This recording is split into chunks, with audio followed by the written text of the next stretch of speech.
Mereka dipaksa mencabut kuasa supaya Sudirman tidak dipegang lagi oleh saya.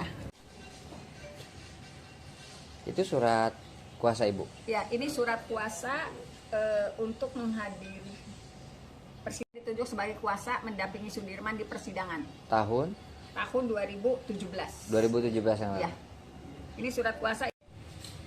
Oh iya, bukan. Ini surat kuasa hukum di 2017 atas nama Sudirman. Ini surat kuasanya, ini Resmi. masih resmi. Ya. Ini surat kuasa dari Sudirman menunjuk sebagai kuasa hukum saya dalam sidang di Januari 2017. Jadi Sudirman menunjuk saya sebagai kuasa hukum dalam perkara pembunuhan dan pemerkosaan seperti yang didakwakan di 2017. Jadi saya mendampingi Sudirman. Kenapa kok sekarang berubah atau gimana, Bu?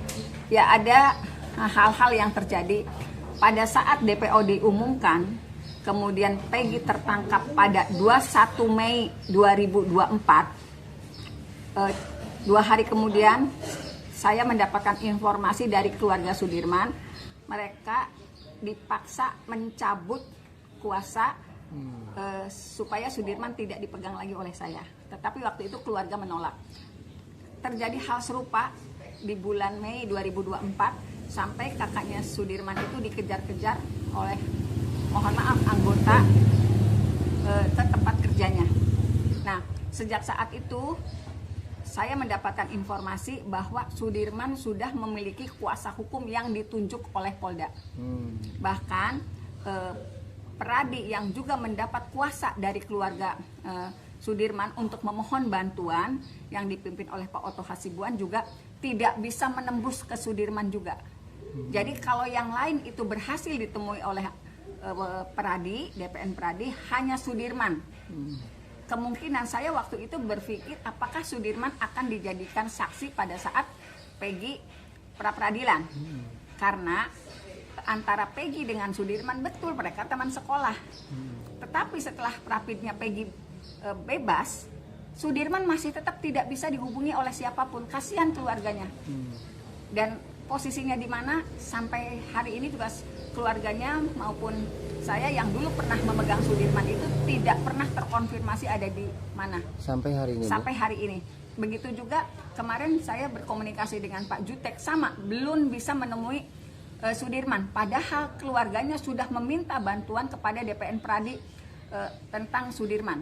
Dan mereka berharap Sudirman memang juga dipegang oleh DPN Pradi. Lalu keberadaannya di mana sekarang, Bu? Sudirman? Kalau informasinya kan sejak tanggal 23 Sudirman itu ada di Polda. Nah, ini memohon perhatian kepada Bapak Kapolri. Sudirman kemungkinan dulu akan dijadikan saksi di prapidnya Peggy. Tetapi kan perkaranya udah selesai. Kasihan keluarganya, pengen tahu di mana keberadaan Sudirman. Jadi mohon bantuan ke Bapak Kapolri, apakah betul Sudirman masih ada di Polda Jabar dan tidak boleh ditemui oleh siapapun. Karena keluarganya kalau untuk menengok saja, walaupun dia sudah berstatus terpidana, itu harus, menurut kuasa hukum Sudirman yang baru, harus seizin penyidik dari Polda. Itu pada saat keluarganya akan menemui. Dan ketika akan menemui juga, kalau cerita dari keluarganya, mereka dikelilingi oleh anggota dari Polda Jabar.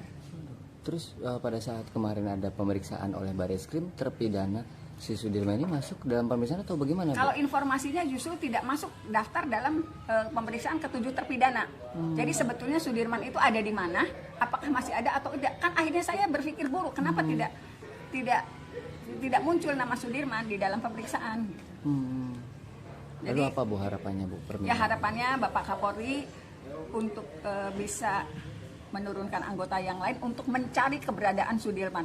Karena informasinya masih ada di Polda dan tidak ada siapapun yang bisa menembusnya. Jadi mohon bantuan Bapak Kapolri, barangkali bisa menemukan Sudirman lewat anggota yang ditunjuk oleh Bapak Kapolri. Kasihan keluarganya pengen ketemu. Dan apalagi dia memiliki tanda kutip riwayat mudik seperti apa, Bu? Karena Sudirman berdasarkan keterangan keluarga dan lingkungan sekitarnya, dia bukan tidak memiliki kemampuan standar secara intelektual. Sudirman itu Kalau dalam kondisi tertekan iya, dibujuk iya. Jadi kalau anak kecil sih, kamu ngomong begini ya, nanti saya kasih permen iya. Dalam tekanan iya. Jadi Sudirman menurut anggota keluarganya tidak memiliki keteguhan hati untuk menyatakan yang sebenarnya. Dia gampang dibujuk senang juga dia ngomong iya, apalagi dalam tekanan pasti iya juga walaupun itu tidak terjadi. Junjung tinggi prinsip jurnalisme dalam setiap tayangan terbaiknya. Menghadirkan berita bernilai sebagai referensi. Gelar bicara yang tajam, Tidak, ini kan kebohongan, Dok. mengupas fakta demi fakta dan mendorong pencarian solusi. Serta investigasi yang mengungkap kebenaran. Rosi, Satu Meja, The Forum, Sapa Indonesia Malam. Nilu, ikuti semuanya bersama Kompas TV.